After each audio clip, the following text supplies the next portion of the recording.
Love, love, love, love when auctioneers come and join us here at Octria because you guys are out there every single day running these events and these auctions, and you have so much knowledge to bring to our audience. So, Joshua, I appreciate you taking part of your day as well as doing the prep and getting us to this point, talking about beyond the paddle raise, understanding donor motivation. Thank you. Yes, ma'am. Thank you so much for having me, and thanks for everybody that's attending. I'm excited to share my wealth of knowledge that I've gained through so many events as well as other auctioneers, and just really wanting to better myself for sure. So I want to better y'all. That's awesome. Before we get started, I always ask people in the chat pod a couple things. Where are you tuning in from? What kind of charities are you supporting? Sometimes people make friends in our chat, Joshua, because they're in the same region, and Oh sometimes they make yeah. friends because they are in the same charity that they're supporting. And then we can continue that conversation, and they can continue that conversation I amongst see a couple of themselves. my buddies, auctioneers, are in there. Some That's neighbor people, and right down the road. I love it. awesome. We're all good And friends, then so that's what I love about it. So it Hey, looks like Concord, California, Chamber of Commerce, Kiwanis Club, Port Richard, Washington. A lot of people typing. It's like my son. He does that to me. I swear on purpose, he just like starts to type stuff to drive Scott me crazy. Girardi. Yes, my buddy. What's up, Scott? They're coming in. And of course, I am tuning in from southern Florida. I am in sunny Oh, South Florida and from Octria. Josh, where are you today? I'm in Houston, Texas. I'm downtown Houston, Texas. Wonderful. And I know we're going to dive into this information, but we wanted to know what kind of obstacles you guys are bumping into with your auction, with your live auction, with your activities that are going on. We'll try and touch on each of them, but just curious, what can we help you solve today? Because we've got the man here who is going to answer your questions live. I'll let you guys go ahead and put that into the chat pod as we roll along. And I want to again thank Joshua for joining us. Experienced fundraising auctioneer, proven track record, 20 years of expertise. Joshua, I'm going to give you the keys and let you drive this thing. All right. Sounds good. Well, thank you so much, guys, for again coming, joining us today. Guys, I am pushing 25 years in the industry now. I've started at 14 years old, being a ringman until 18, and just really dove into the industry, put myself through college doing it. And now I am in year number 2 of CAI. My group, I'm calling somewhere around 100 to 110 auctions a year. My group is pushing over 300 now. So we are excited to share with you some of the things that I have found to help my nonprofits. So without further ado, let's go through from the auctioneer standpoint. That's the biggest thing, really, guys, is that the focus is influence people insight from the auctioneer stand, from the experience of being on stage, what the auctioneer can do, and some of the topics we're going to talk about is emotional connection. We're going to talk about storytelling, personal connections, transparency, trust, donor recognition. How do we recognize those people? How do we give them gratitude when they're not even the successful bidder? Because they did help us get there to raise more money. What kind of donor types are we talking about? What's the modern day donor? Are we talking about younger generation, or are we talking about older generation? And data. Data is going to be a hot topic for especially for your nonprofits. Where's your money coming from? Who do you need to focus in on? So let's dive in really quick, and I'll slow down if I need to. But my focus is influence people to give. Okay, insight from the auctioneer. That is my better half, Lauren Barron. She is also an auctioneer, and Scott Girardi, luckily, is her mentor from the Texas Auctioneer Association. So that's really cool too. Me and Scott's worked some auction together. So, yep. Okay, so the power of the emotional connection. What I do is I pretty much, I don't like to put a lot of words out there. I like to put ideas. Okay, and that is emotional connection. If you're a nonprofit and you're a fundraising auctioneer here or anything like that, guys, we've got to be connected to the donors. We've got to have, you've got to have somebody on stage that believes in your mission. That is the number one thing. If you're up there, you can hire a bid caller. You can hire a bid caller all day long. But if you don't have somebody that technically believes in your mission, it's not going to have that emotional pull. You've got to have that emotional pull on stage. And that is, man, you know what? This impacted me. I'm a cancer survivor by myself. I'm a stage 4 cancer survivor. I'm living because of MD Anderson, the doctors there. Cancer research is so important to me right now. I'm a former educator. So teaching, educating, that kind of thing is very important to me. When we're talking about emotional connection, and we'll talk about this a little bit more in the storytelling, is because it all revolves. It starts off with, we're having an event. Okay, what is that event going to solve? Okay, now, that's something I can get a part of. Now, when they're buying that ticket, and then they're getting those emails and those drip campaigns in, what you're pulling them into it. It's not the day of and everything gets thrown at them. We've got to prepare them to come in with an open heart of, I believe in this mission and I'm going to make a difference. So coming in to the event, we need to have our mission statement. We need to have our I always tell nonprofits every day, you better tell me 3 things. And that is, where you been, where are you at right now, and where you're going. Okay. That is the things that, because all donors, man, you know what?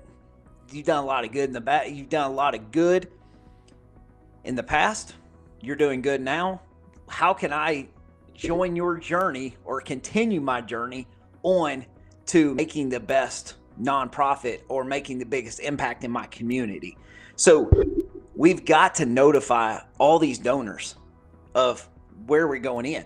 As the auctioneer, I'm standing on stage. I can read people. A lot of good auctioneers, they can read people. They can tell that emotional pull on stuff of how fast they're bidding or how slow they're bidding, or they're slowing down because of this and that. We got strategy to get through those situations, but you've got to bring that element in to an event, that emotional connection, like, hey, this is going to make a change in my community. This is going to save a kid's life. That is where I believe that is when you fully get the max dollar. And so emotional connection and having somebody on stage that believes is going to be one of the biggest things for me, in my opinion. You can have people that don't believe in it and they're just going to get through it, but hire a professional. That's all I can say, that believes in your mission. Let's go to tip number 2, empathy and storytelling. Okay. What is your story? Okay. You've got to tell it. We've got to tell it, because what this does from an auctioneer standpoint, we want the room, the wave, the energy. We want the energy in the room right before we get on. We want the energy to be high. Okay. We want that storytelling to come in right before us. You know what? This young man, he went through, I'm gonna quote myself, I did 160 hours of chemo. I did 6 surgeries, 45 days in the hospital. You know what? But you know what? This research and this and this and this. Now everybody goes, okay, I made last year we donated, and this helped this young man save his life. Now I'm going to continue my giving, or I'm going to make my first donation. So telling that story, but don't be afraid to tell hard times too, because hard times is like, you know what? Like I had an auction this last, Monday luncheon. And yeah, 80% of kids get cured by cancer, but we still got 20% left.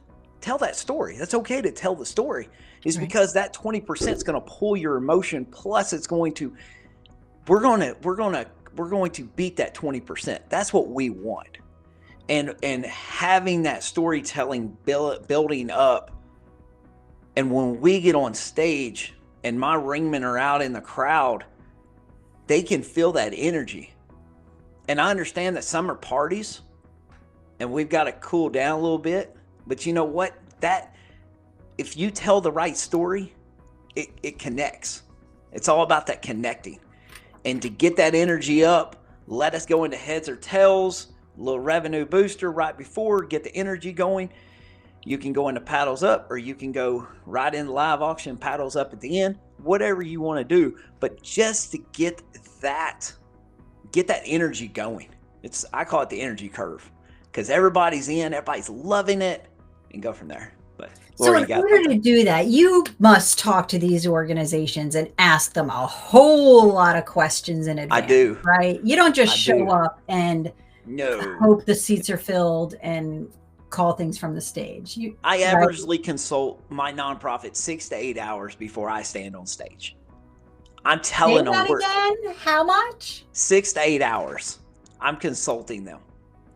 Every one of my nonprofits I'm consulting is because if I work with a lot of medical down here in Texas, down here at the medical center, and I'm 4 miles away. So I will drive. I will go meet them and we'll talk about it while walking through a wing or this. I'm on location and we're talking about all kinds of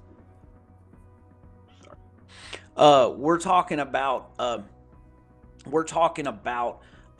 what do we need to do?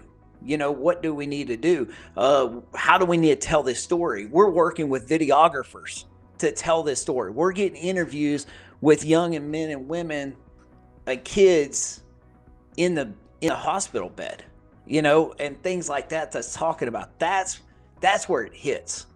Is like, you know what? This is the impact you're making right now. And it could be from a nonprofit that's just paying parking or paying meals or help paying cell phone bills or mortgages or oh man, like a pharmacy bill that insurance doesn't pay. You know, that's what makes the impact around what goes around our world. And that's what I love about this job. That's what I love to do. It makes an impact. It makes an impact in my community. It makes an impact in y'all's community. And I'm here just to say, you know what? You got to tell your story. And I will always tell my nonprofits, you need to, right now, donor retention's at the lowest. I will say that from Association of Fundraising Professionals, donor retention's as lowest. You got to be in front of them, at least be emailing them every month. If you want to give a quarterly update with a video, great, but give them an update. Tell them what you're doing. Tell them the good, tell them the bad, tell them the struggles. It's okay, because you've got to be in front of those donors constantly.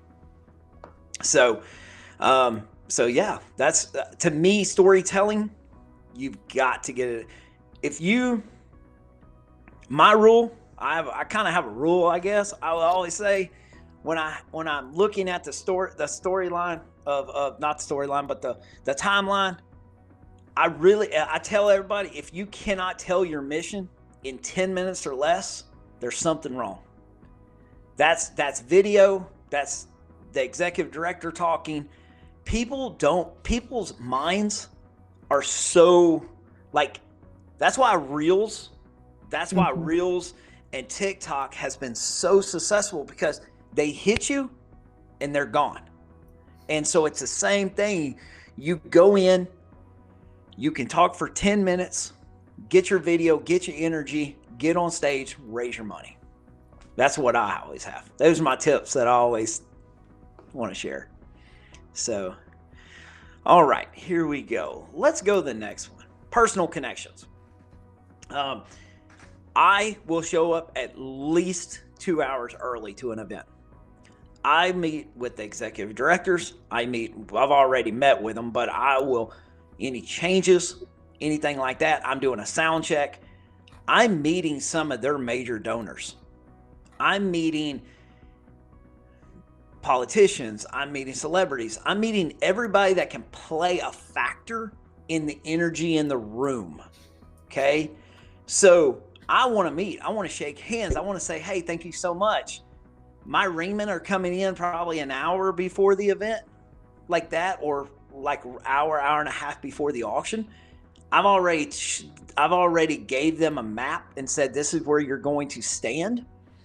And this is the section. And here's the big players in that section. Okay. I try to do the triangle, but it all depends on the event. So that the personal connections of getting out there and seeing, you might have somebody that wants to stay anonymous. That's where you make these connections.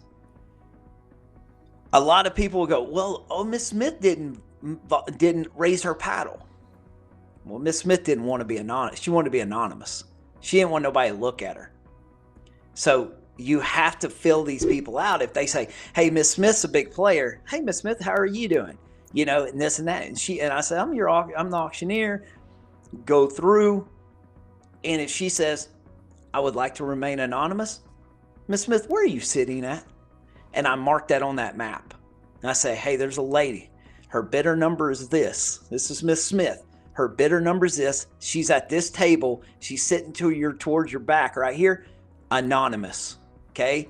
You sell it to the wall in the back. Give me her bidder number. Do not acknowledge her.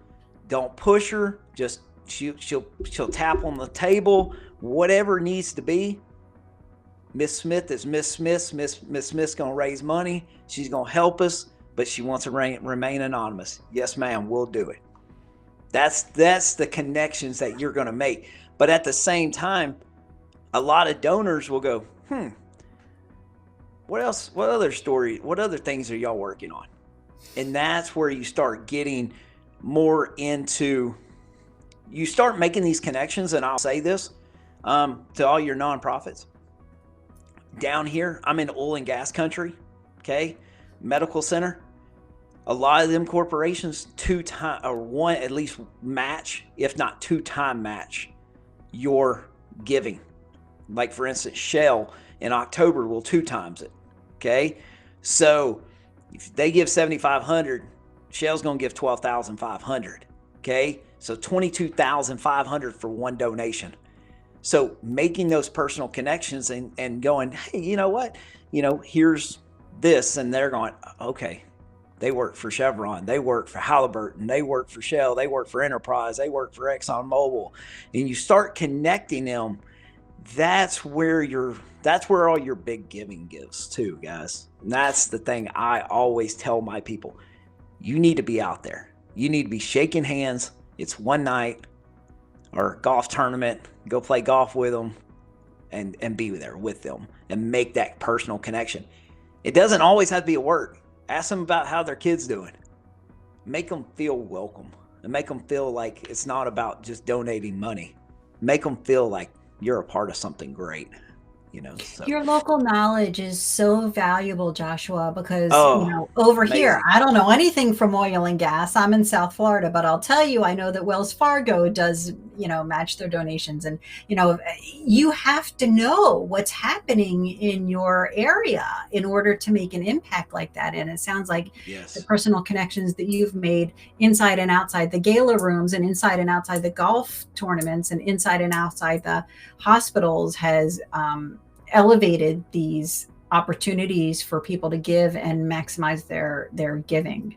Yes, that's the thing. You've got to really push extremely hard to make those relationships, because people, they're so distracted by stuff. But when you make that personal relationship and they're donating, that's how you keep those donations. You keep them coming in that way. So May I ask you a question? How many yeah. people do you see in multiple events? They're there on Friday night, and Oh then you see them a man. couple weeks later. Oh gosh. I've seen same person 2 times in one day. We luckily have a lot of foundations, and my Texas guys in here, my Texas Houston guys will understand this. We've got about 4 or 5 major foundations around here, and they literally jump around and just donate to all these causes. And you'll see the Beautiful. reps. You'll see the reps, and you're like, oh, that's Johnson Johnson Foundation, or that's this foundation, Beautiful. and then you're like, you see them, and they see you, and they know you. And I'm like, hey, where are you sitting at? Because I know what you. I'm like, because it's so funny because they're like, hey, I got 50,000 to spend. I'm like, all right, cool. How you want to do it? And they're like, let's see what packages. And then they'll call it. Then they'll roll over to me. They're like, oh, we're just gonna do a paddles up. And I said, well, can I start you? And they're like, yeah, sure, okay, great. So That's things like that, awesome. just having those good personal connections. That's what it's about. So, and being a person. Most, I will say this. I live about a mile and a half from River Oaks, which is extremely high dollar. Like I'm talking cheapest house, like $8 million in that place. It's crazy. But I will say, they just want to be treated like regular people. That's all they want to be. So when you don't have to like wine them and dine them. A lot of them don't want to be wined and dined. That's what a lot of people expect. These people are like, hey, let's just talk. And I Yeah. like that. I personally like that a lot better. It's just getting to know them, getting to know what they're about, even what church they go to, or what's this or what's that. It's just getting to really know them and having that personal connection. So that's what I like about it. It's good networking too. Wonderful. So, yep. So let's go over to transparency and trust. Okay, so being transparent is very key. Um, is when an organization, if they have a very high um, salary rate, be transparent about it. Say, hey, we're advocates. Okay, so we're going to have a high salary. But if we're something, then we have like, and it's volunteer, 100% volunteer. Just talk about it. Just say, hey, look, this is what we are. We're 100% volunteer ran organization. Just be very transparent. If you're struggling with something, be transparent about it. It's not it. I guarantee it will help you more than it will hurt you. I will say that is I think that's a because, great life tip also you got there. yeah, Authenticity reads through on people all yeah, like day. Scott's in here, and Scott backed up for me. I can tell you, for Lone Star Cowboy Church, in 2018, I was doing cancer. I literally called Scott from my hospital bed and was like, Scott, hey, can you cover this auction for me? I'm gonna try to be there. And I made it through there, but he's like, I'm gonna be your main ring. And I said, good, you're right there. Because if I get sick, I need you to be up here real quick. And I made it through there, but I was, um, I don't know if I rang the bell yet or I was like super close to it, but yeah, but Scott was there, to back me up, and it was amazing. And I'll always remember that because of it. But just be transparent. It's just talk about being transparent of growth. Like I put the plant and the coins and everything in there. Is like, hey, this is where we want to be. Transparent. It's like, this is where we want to go. Here's our goals. Here's our ways that we're going to get there. Talk about that. And then trust is when I say telling people what you're doing, that's embedding trust in there. It's because your donors want to know where their money's going. And when you can talk about that, that's where it's key.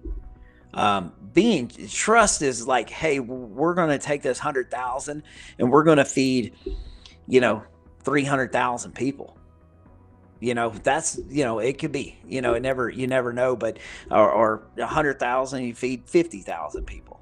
But it's one of those deals of doing what you're saying you're going to do. And when they see that, and donors are giving, it's just being transparent. But at the same time, um, I like to be transparent on, if you're having an auction and you do have a consignment, just say you have a consignment. That's like, hey, our friends over at, this company, and I did see one of my auction packages in there. Thank you, Shay. Yeah, Shay's nice. I do. I sell a lot of those. So, but, um, but tell them, say, hey, you know what, guys, we got an amazing ticket item, and this is what it is, and you know what, proceeds go to this. They know. That's the thing, is being transparent. If you can't sell it, just being transparent too, and that's okay, 100%. From an auctioneer standpoint, just being transparent. It's just like, hey guys, I'm in over here. If you're bid calling, hey, this is who I'm in with. This is who's out, left, right. I'm in the back. Hey, you're out in the front. Just being, these are not, understand this. Most of your buyers, most of your donors, 99.9% are not professional buyers, auction buyers, unless you're in the cattle business or the auto business or anything like that. These are not going to be your professional buyers. So they're not used to maybe an auctioneer, and it's being transparent. That's saying, if your auctioneer says, hey, I'm over here and I've got Scott on my left side over here, and I'm riding with Scott, and then he's got it, everybody else is out, and just being transparent with that. I like that. I think you're right. I think that's a big light bulb moment for people because we're in the industry. You're in the industry. You're in this all day, all night, all day, all night. These people aren't. Maybe they come to one or two galas or something that they feel very passionate about. And like you said, they're not professional buyers. So the more knowledge that you give them, the better off they are to make a decision. Yeah. And just finding somebody that, as an auctioneer, as a professional auctioneer, if you're good, your chant will change a little bit to the people too. That's the thing, is I can't use my car auctioneer chant to sell benefits. Okay. Nobody's going to understand me. Okay. We sell cars like every 35, 40 seconds. Okay. Well, I'm not trying to sell a $10,000 piece in 30 seconds. It's going to take some time, and really slowing that down. That's the thing. I know a lot of great guys that can, run, then slow down, make it clear, make it precise. I'm riding this. I've got this guy in, or I've got him in the back, or her in the back, and then just, that's the experience of being transparent. It's like, hey guys, now you're in, you're out. That's the key to professional ringmen, is knowing when to push and when to pull back, but at the same time, knowing where you're at. Is like, hey, am I in? Am I out? Just being transparent with the buyer, with the donors, with your attendees. I've got to be, because I've got to make sure I'm selling it to the right person, and they trust me that I'm not going to, that I'm gonna sell it to them. If they're bidding, I know I'm selling it to them. So just being transparent about that. So, all right, next topic: donor recognition and gratitude. Most 99%, I always say this, 99%, because you always got that 1% that does not want to be, leave me alone. I don't want to be recognized. I'll just write a check. I'll put an envelope. I'll just drop it. There's those people. Don't get me wrong. Then there's those people that want to be super recognized. Okay. I've gone different ways. And I know some of y'all are in here that can vouch for this too. Bidder numbers are great. I love bidder numbers. I almost mandatory say you got to have bidder numbers if you want me, because paddles up is so important. And we want to recognize those. But we also, when you talk about personal relationships and you talk about that, I started going with a little bit bigger number, and I put the bidder name, the number down. If there's a company name, I just put it down at the bottom. I do a lot of junior livestock auctions, and that's kind of got that way, is I'll kind of announce the company name as a successful buyer, but also have a sheet in front of me. If I can't read it, it's a long ways away, I'll say it's 64, and I'll look down and I'll announce the name. That helps me a little bit too. I'm really good about that. Gratitude. Hey, thank you. Like, and I think the backup bidders, I try to think, like, I even got it where my chant will say thank you in there. Like, I'll go, I'll just like 1,000, thank you. 12, 13, 15, thank you. And I'm just sitting there rocking it. And, you know, they're like, dang, he said thank you. And and it's just to give them that little bit of comfort of thank you so much.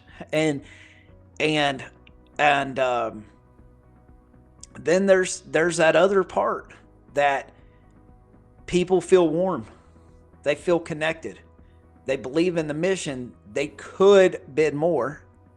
If you have a good ringman, you go to them. If I can read them from there and I say on the mic, hey, go to them real quick, and I can read them and just put a little pressure on them, we get a little bit more money.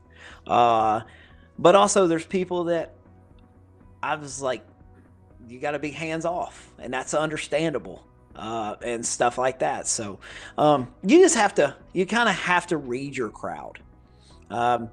In the brand, that's why I put the brand in there, because I do a lot of junior livestock and a lot of business owners and stuff like that. So they want their name out there, and I totally understand that. And I do too as a business owner. And some people do, but then some people don't want to. They just like, nope, I don't want my name. I just want to be. And that's what you've got to find those. You got to find those ones that sometimes anonymous, but also they usually sometimes won't tell me. They'll tell my ringman, and they already remember that bidder number. And all they're doing is they're looking way above them. Most of the time, they're looking way in the wall, but they're really looking down. They're looking up, but they're looking down. And they will see them bid, and they'll turn it in. They already remember their bidder number. They just send it to me. And I was like, she want to stay anonymous, didn't she? Goes, yep. I was like, I saw her bidding, but I didn't want to. I was like, nope. If you're looking there, I know what number it is. So, yeah, it's just one of those deals I think is you've got, as an auctioneer, you've got to fill your room. You've got to have that emotional pull. You've got to remind your people about the cause. About 2 items in, I'm gonna probably really work the mission again. I'm gonna talk about it. Hey, remember Johnny that had cancer? You know, oh my God, we're making amazing change, research, and we're just gonna keep rolling. You know, so all right, here we go. Donor type and messaging. Donor type. There is so many different donor types these days, but I will say, I encourage. Okay, so when I grew up, it was all checks or cash. Okay, now the industry has completely changed. Okay, I will say, hey, paddles up if you want to give, 10,000, this and that. Then I always say at the end, guys, if you want to talk about stocks, bonds, wills, estates, guys, get with us afterwards. We'd love to talk with you about it. We'd love to give you we'd love to at least recognize you for your gift. But I have a lot of oil and gas. That's how they get their bonuses, is in stocks and bonds and stocks. And so they say, you know what, I'm going to donate it to this cause. And that is some different types of donors. Like some people are monthly. Some people are like, there's some people that are like one time estate or a will, probate it, and all that kind of stuff. Then there's people, I look at the messaging side. How many times are you going to hit them before the event? That is where you're setting them up. You're setting them up for success. And that's what you have to do. You've got to tell them your mission. You got to give them a little teaser video. You got to preview the live auction and the silent auction. And then you give them the link to go there 24 hours for the event or whatever it may be. Bless you, Lord. So I just say, hey, this is what I've done, and this is what I've seen successful. But I've also seen where the age groups change.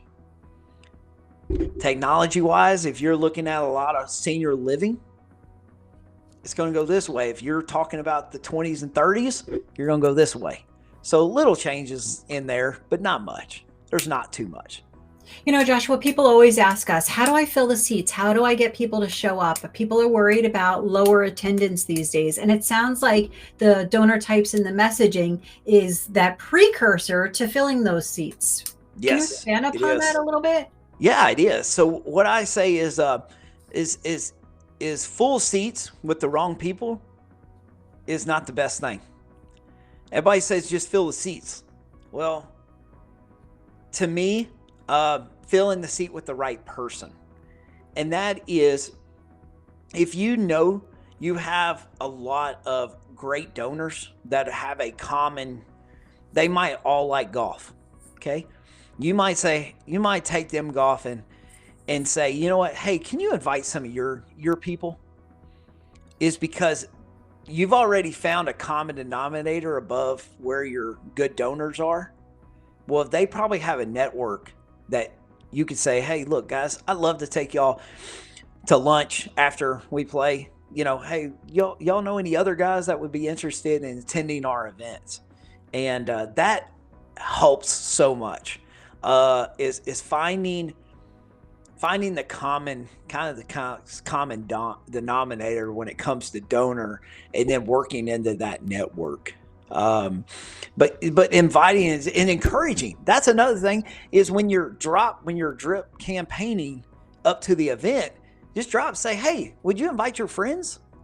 Because if you're already buying tickets, most likely you've already supported, or you're going to support, and then that just adds to it. You know, hey, make sure you invite your friends. So, yeah.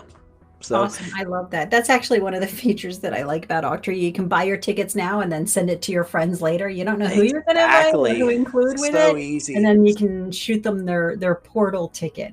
Yeah, That way the people can sponsor early. You can have that as cash flow. And it's all part of that messaging, right? Because now yep, that they've bought their ticket, who are you going to invite? Let's think about the quality person. That sort of conversation exactly. is a great way for another warm touch to them, right? Because you Yes, want to just keep yes, doing warm touches and encouraging them to love your cause. yeah. Like I think my email jumped like 4,000 overnight yesterday because of Giving Tuesday.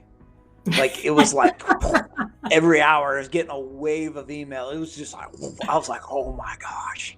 Like almost every one of my nonprofits was dropping like 5 to 7 emails Yeah. a day. And then it was before that, and I was like, oh my gosh. It was I crazy. But I was like, how'd y'all do? Like this morning it was all in like, how'd y'all do? And one of them went like 5 times over. And I was like, That's oh, awesome. that's That's amazing. So awesome. I was happy about that. Going into data. Data is extremely crucial. Data is, I'll be honest, I'm a data freak. I am just not lie. I'm not gonna lie, but I am a data freak. I love to take data and analyze it. I'm a data freak. And why I say that is because I want to know for the next year what demographic bought, how Mhm. much, what was the average spend. Another thing is, if you're not using bidder numbers, use bidder numbers, because they register to get the bidder number. You've got all their information. Most of them require a driver's license or that, and like, you know. So to me, you've got their information. You've got all this stuff. So now you take it and you go, okay, average person spent X. Okay, data. Then you're taking all of that information that you collected at check-in, and you're putting it in your CRM, and you're already doing drip campaigns. But then after you look at your data, you're like, oh, you know what? This needs to be in a top donor. This needs to be in this category, and this needs to be in this category, and this needs to be in this category. I will say that I've even had CRMs that were into like people that bought only adventures. Well, I knew they were going to, if we were doing something really cool, they were going to be the first ones on board, and they were the ones that were going to help us fill the tickets. And so I tell everybody, it's like the data and paper raffle, people just throw those tickets away. Mm-hmm. And I'm like, what'd you do that for? They're like, what do you mean? If you did 1,000 tickets, okay, potentially that's 1,000, but realistically, it's probably about 700, 800 donors. Those need to be entered into the system. Is because then it could be, even if it's just a phone number, this is a text message. It's like, hey, thank you so much for even that little nice little text that, hey, thank you so much for supporting Waller FFA. I don't know, just one of those deals. So like, thank you so much for supporting Waller FFA raffle, and just we'd love to have your support and all this stuff. So that to me is very crucial. Data is where I believe that's where nonprofits really excel. If the ones that are extremely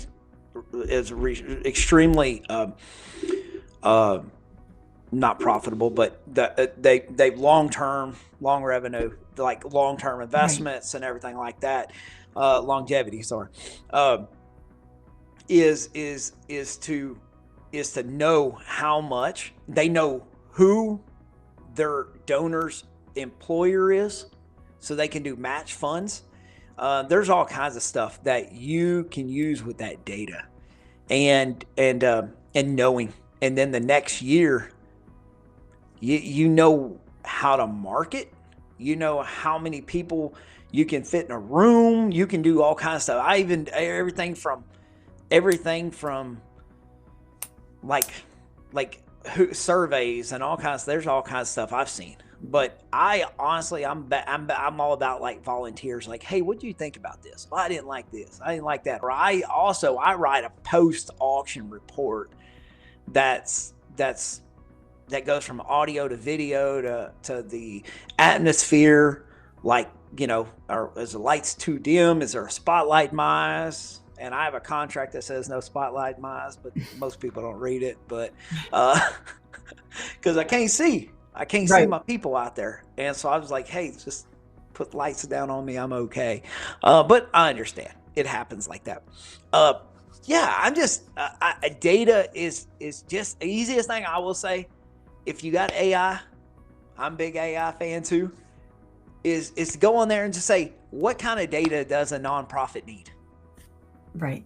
And just run through it, and just start logging that data and making sure your software and your CRM and all that's your data, and make sure you get all that and stuff like that. So just People make sure. ask us all the time, how do we fill the seats? How do we fill the seats? I'm like, well, you needed to have a good event last year, and you need to have talked to those people between then and now.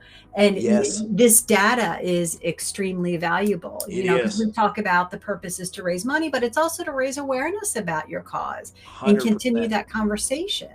Yeah, right now I think it's 42. I think it's 42 last year. It's 42% monthly giving. So if you wait for an event,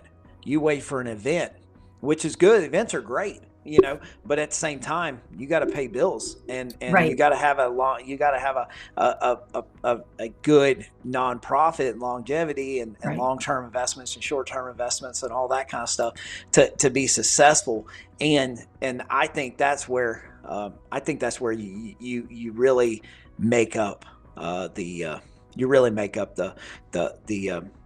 operational. You need to diversify your portfolio, right? You do. Yeah, you do. You have to. Yeah, like you get there's so many things out there. Endowments. I've been helping with endowments lately, and endowments are good. They really are. For sure. But no, it's pretty good. I enjoy this business so much, and I'm super passionate about it. And this is things that I love, these little tokens that I like to give away to people, that's saying, hey, look, if just make sure you hire a fundraising auctioneer, use bitter paddles, use professional ringmen, get a good, if you can't hear, get a good audio group, please. and get and I will say this, auctioneers, and there's Tim and D Scott in here. They know. Uh, Give them a wedge. Give an auctioneer a wedge, which is a monitor, so he can hear himself, or put in-ear monitor, allow him to hook up his in-ear monitor to the soundboard so that he can hear himself. Is because if it's got to go, if it's one of those big ones, because me and Tim just did one that was like super tall, super long, wide. It was just like had to go all the way there and all the way back, and it was hard. It wasn't hard, but it was just, you could tell it by his voice. By the end of the time, 10 auction items, and you could hear it. But I understand he was calling before that. But it was one of those deals that, like, you could tell that it was like, you as an auctioneer, you're like, that's where you really got to save your voice. And from an auctioneer experience, I've always tell people, hey, at least give me a monitor so I can hear myself, or give me I can pull my in-ears, things like that. Great advice. Thank you. Yeah. You got to be able to hear it. That's the thing. And make sure it's clear. Yes. That's minimum. That's baseline, right? Yeah. Yes. Yes. But jumping into our services, guys, we are professional fundraising auctioneers. We have a world-class set of auctioneers, ringmen, clerks, consulting. We also do software. We do consignment packages. We are pretty much an all-around fundraising group. We love to take on new clients and help them raise. We're kind of that. I guess we have a niche for that. I love it. We'll take people that raise $50,000 in 10 years. I've got one right now. It's 10 years, and we're doing $3.6 million now. So that's over 4 events a year. But I really, really, really enjoy that.